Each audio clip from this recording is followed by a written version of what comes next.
What is up, everybody? Welcome back to the channel. We're talking 2025 wide receivers today. We're going to be diving deep. We're going 10 deep in this one and players to watch on the watch list. For each player, we're going over strengths, weaknesses, raw numbers, what do their stats look like, what are their measurables, and then PFF grades. Hey, how they do last year according to PFF.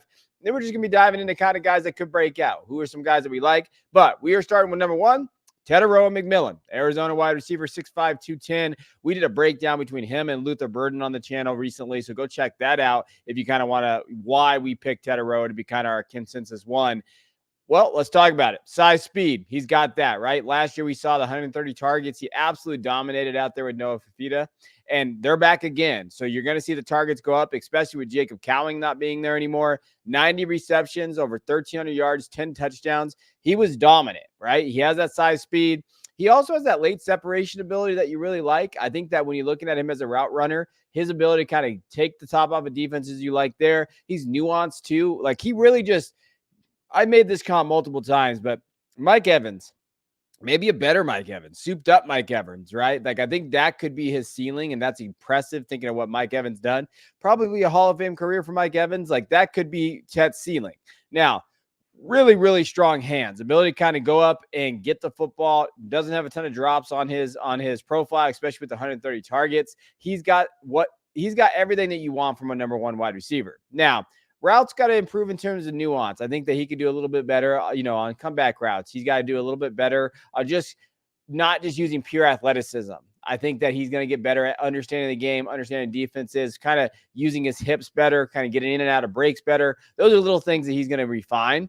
Unsure about work versus the press because we haven't seen it. Not a lot of press coverage at the college level, the collegiate level, especially in the Pac-12. Now going to the Big 12, I don't know how much is going to be there either, but, unsure about how does that translate, right? But these are nitpicking things. Like he's a pretty for sure prospect. When we talk about for sure prospects on the channel, he's pretty close to that. Now, when you're looking at his PFF grades, 89.1 receiving grade, 2.79 YPRR, right? Yards per route run, 6.0 YAC, 12.9 ADI. Only 2 drops out of 130 targets is impressive. Now, when you're looking at what he's been able to do, he's been able to move in and slide too. Slot percentage, 23.7. Versatility, I think he's got it. Inside out, you have to like that. His wide percentage is obviously what he is, but I do think he is athletic enough to test well enough, but also to be in a slot, to kind of be, even though at his size, I think that they can move him around a little bit in defenses. And when you think of Drake London, we expect him to break out this year with Kirk Cousins. Maybe Tet can be that souped up Drake and Mike Evans type prospect. And that's why he's number one. I think the targets are there, but him and this guy are literally inches from each other, right?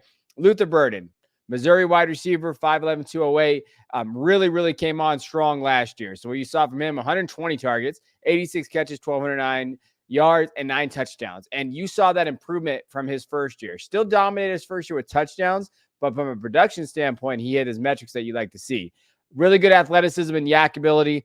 I know people are going to comp him to Debo. That seems to be the comp that a lot of people have out there for him. But we've talked about him being probably as dominant as Jamar Chase was at LSU. You see that from him, that play strength, ability to go up and get it in contested catches situations. He's got that strength to go do that. Inside out versatility too. He actually played a lot in the slot and out wide in both years. I think offensive coordinator has kind of seen how he can use him. He's been really good on both sides of both sides of kind of the ball in terms of like being inside out, also outside in, being able to kind of make breaks on the inside, slot, doing a lot of different things, and being used in the end arounds, doing a lot of little things Luther Burden's been able to do.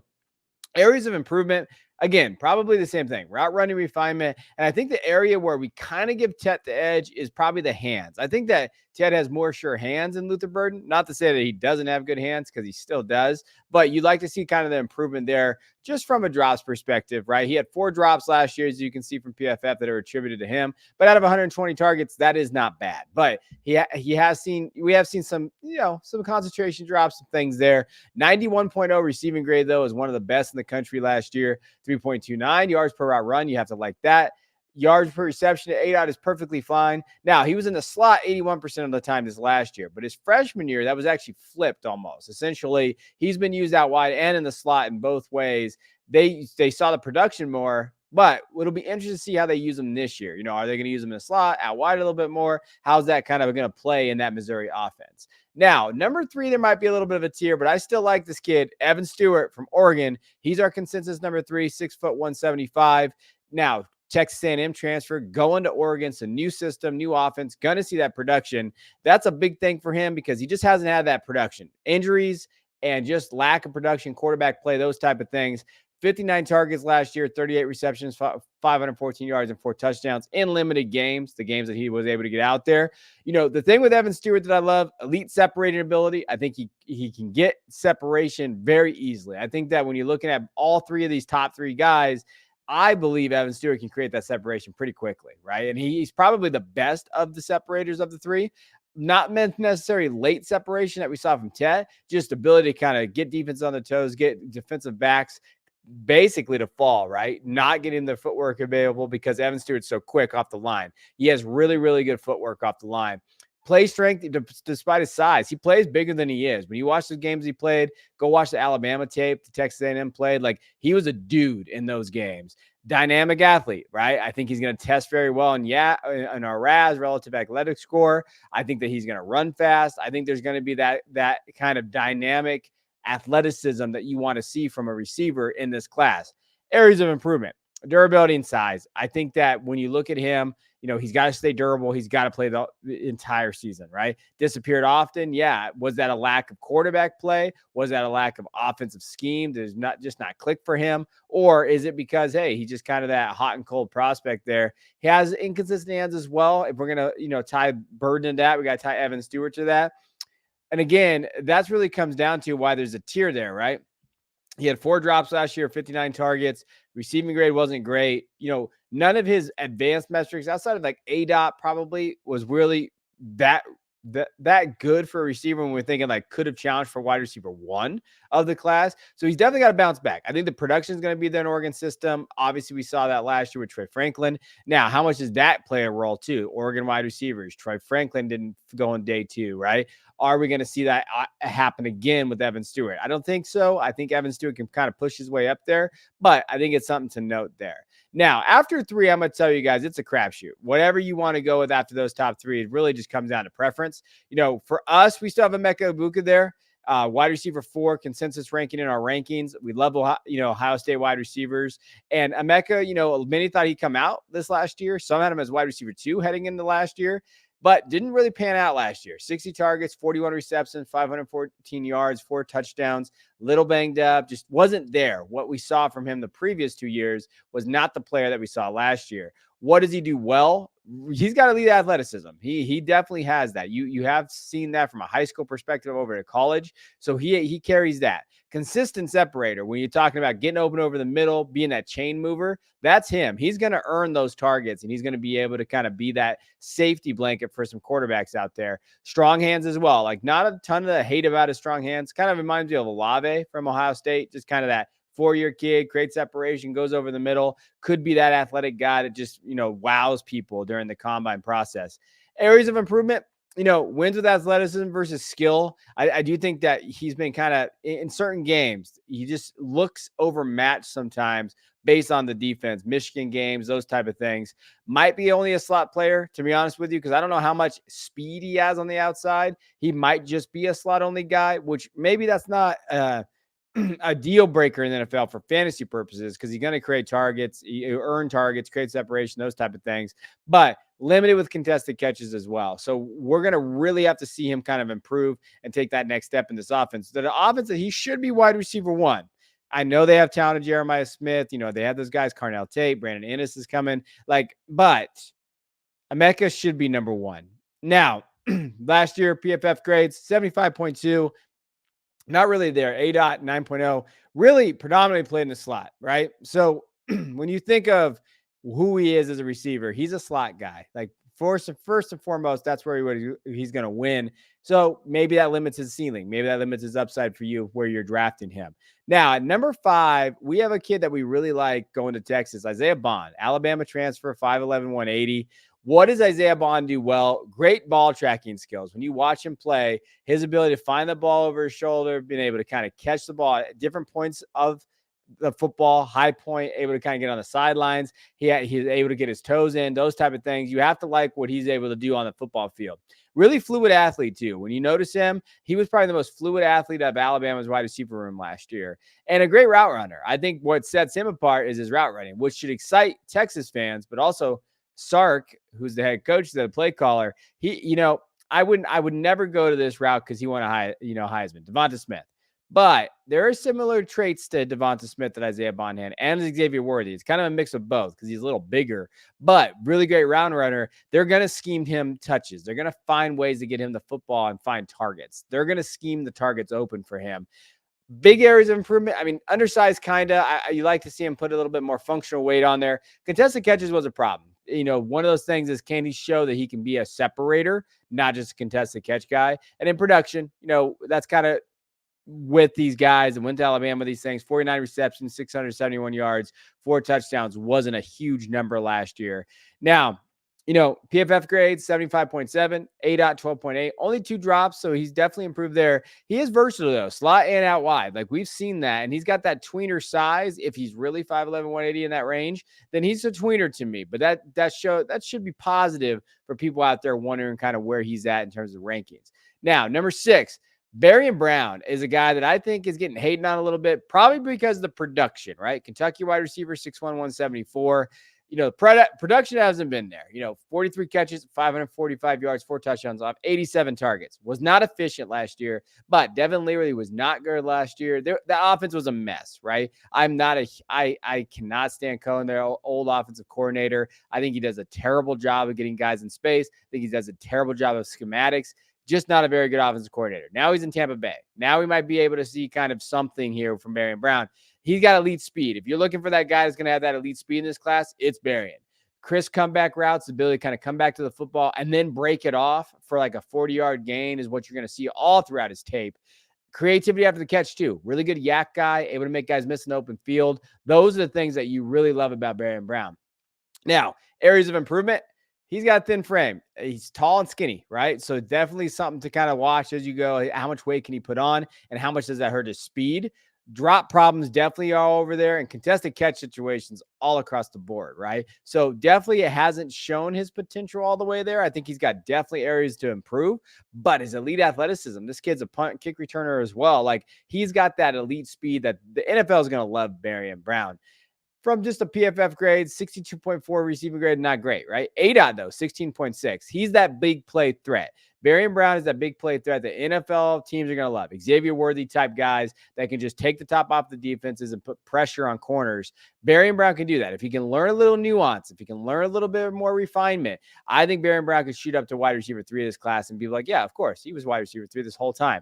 That's the kind of ceiling I think Barian Brown has. Now at 7, it's going to get a kind of off the board here. Matthew Golden, transfer from Houston. I know I'm a bigger Matthew Golden fan than most. I'm probably one of the reasons why his consistency ranking is 7.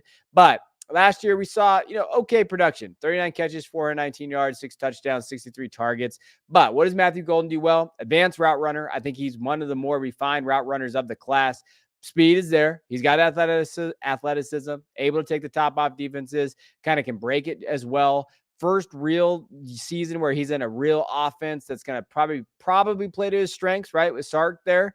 And alignment versatility. He's inside out guy. Wide slot. He can do it all. He can also do in arounds. He's kind of that catch-all. He's Luther Burden light, right? In terms of like diet Luther Burden based on ADP and value right now. But just from that perspective, I think he could have a very big year, him and Isaiah Bond. Now, areas of improvement, drops and contested catches are all there. Lacks creativity after the catch too. Really good route runner, really good speed, but looks for contact too much almost. Like kind of just puts his head down, barrels through people, and then blocking. Like he definitely, when you're looking at him, does not put that effort in to block, and that is something that you're going to have to see. Hey, can he do that? I know from receiver, most people would kind of roll their eyes at that comment, but that to me just shows aggressiveness. Will he go after it? Is he willing to kind of do the dirty work?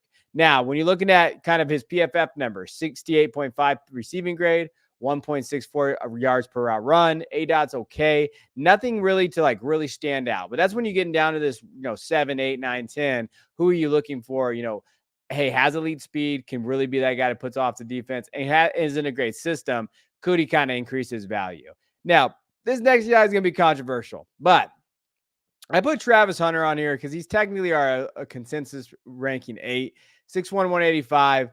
And I know, listen, Hunter is probably a cornerback. That's what I put for areas of improvement, right? However, I can't just discount what he does as a receiver. 57 receptions, 721 yards, and 5 touchdowns, even though he got hurt last year. He is an incredible athlete. Two-way ability. He has that. Now, will he ever get the volume and the targets and those type of things in the NFL? Probably not. He deserves to be on the top 10 list, though, just based on his athleticism. And he's a freaking fun player to watch, right? Playmaking ability, strong contested catch player, just one of the most fun players to watch in college football. He is absolutely going to be a fantastic player to play with in the new NCAA college game. He's just one of those guys that you really like. Now, will he ever get that? The only team that's probably ever going to play him two ways is the Raiders. So if they draft him, you'd be excited about it. When you're looking at his numbers, 77.6 receiving grade is not bad for a player that's playing two ways, and his best position is probably cornerback.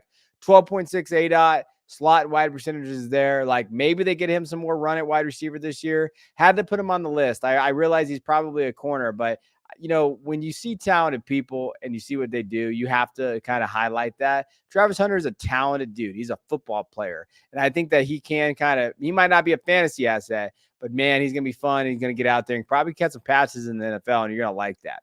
Now, at number 9, we have a kid that really had a down year last year, Antonio Williams from Clemson. Probably, will bounce back this year. More high hopes last year, with Riley's offense there. Garrett Riley they expected more from him out of that slot. Just didn't see it. But he is explosive. He was a little banged up, as you can see, only 21 catches, 208 yards, and 2 touchdowns due to injury. Strong frame for a guy his size. I think he plays very, very strong. Suddenness in routes as well, really kind of just gets it and goes, able to create separation. They did a pretty good job his freshman year of kind of getting him the football, not so much scheme-wise, but just talent-wise. He was able to do a lot with it. Biggest problem, durability last year, only a slot receiver probably when you're looking at what he was been able to do from advanced part, seeing the numbers there. And then you did see that production dip. Didn't look great. Can he kind of bounce back and be that guy for Clemson moving forward? Now, PFF, 62.0 receiving grade is not great. Really a slot guy, almost 70% in the slot. Only one drop. And I do say this about Antonio Williams. Very, very solid hands. Like when you're looking at Antonio Williams from just a film perspective, I think that he has really good hands. He could be that slot explosive guy, right? So, him and Emeka are not that far apart in terms of me and my opinion of them as players, right? Emeka has the production. Antonio doesn't yet. But, Antonio is explosive, and we're seeing with the way NFL guys are going after players like Antonio Williams in the draft. This could be just one of those guys that they fall in love with in the process. Now, number 10, I know he's small, 5'10", 160, Tez Johnson out of Oregon, but you got to include him because of the production there, y'all. 106 targets, 86 receptions, 1,100 yards, 10 touchdowns. Dude's an elite playmaker. You saw it last year with Bo Nix. Speed, explosive route runner, right? You just see that playmaking ability and speed, and you're like, man, this guy can make an impact, right? Now, he's got to gain weight. He's thin. He's got that small frame, but gosh, he's just explosive, right? Older prospect as well, but his production's going to be there again. Him and Evan Stewart. I mean, he could have a better year production-wise, possibly than Evan Stewart, as defense is key on Evan Stewart and leave Tez one-on-one. And Tez one-on-one in a situation, in terms of who's going to win that battle, it's going to be Tez 99.9% of the time. That's how elite he is, and that's how fast he is. Now, just from a PFF grade, he was really, really good last year. 3.45 yards per route run, 89.2 receiving grade. Slot percentage is 92%. He's obviously going to be a slot guy, but can be explosive. And even if he doesn't get drafted day 2, he's just a guy out there. Like if you're in fantasy, just start thinking about stashing this kid because of how good he is. Now, if we're going to wrap up and talk about hey, who we watching out there, Barry Brown has a teammate called Dane Key. He is out there and he is pretty good. Jordan Hudson, Adam Randall. I know many people are talking about Nick Anderson as being a breakout candidate this year. Squirrel White, again, Tennessee wide receivers haven't done amazing in the draft, but you get that kind of that slot guy there. Two other guys that I really, really like. Jeremy Bernard from Alabama, I think, has a chance with Jalen Hale kind of hurting his ACL to really, really rise in value. So Bernard, coming from Washington to Alabama, knows the system. I think he could be a fun sleeper at this. If you're drafting late, you want to grab a guy late in Devy or whatever you're playing, and you want Bernard, I think he could lead the team in targets. I think that's how good he is. And then Torrey Horton is an interesting one. I would have loved for Torrey to come out this year, in terms of that. Come out early, don't go back to school. But now he's going to be an older prospect at school. I think he is definitely a very, very solid receiver. As far as a top 10 list, maybe he should have been in there a little bit, maybe a 10 or 8, replace Hunter. But I wanted to get him here. Other guys, Juice Wells, some of these other guys I didn't mention that you could have definitely thrown up there. I think they're all, this class is deep. This class is very deep, and we're going to see a lot of movement. You're going to see some guys break out this year. So a lot of fun pieces in this wide receiver class. Like always, that's always the case. So hope you enjoyed it. Appreciate you guys as always. Check out the Patreon. Jump in there. We could use your guys' support as we really push for this to be kind of the full-time gig for us. We have the Devy guide that you can see there. You can download that for either just flat rate. If you go to patreon.com, you can just buy the Devy guide, or you jump in the Patreon. It's $5 a month. Man, that's milk. That's 1 gallon of gas. And I appreciate, we have a ton of content coming down the pipe for that. So appreciate you guys. I will check you guys on the next video.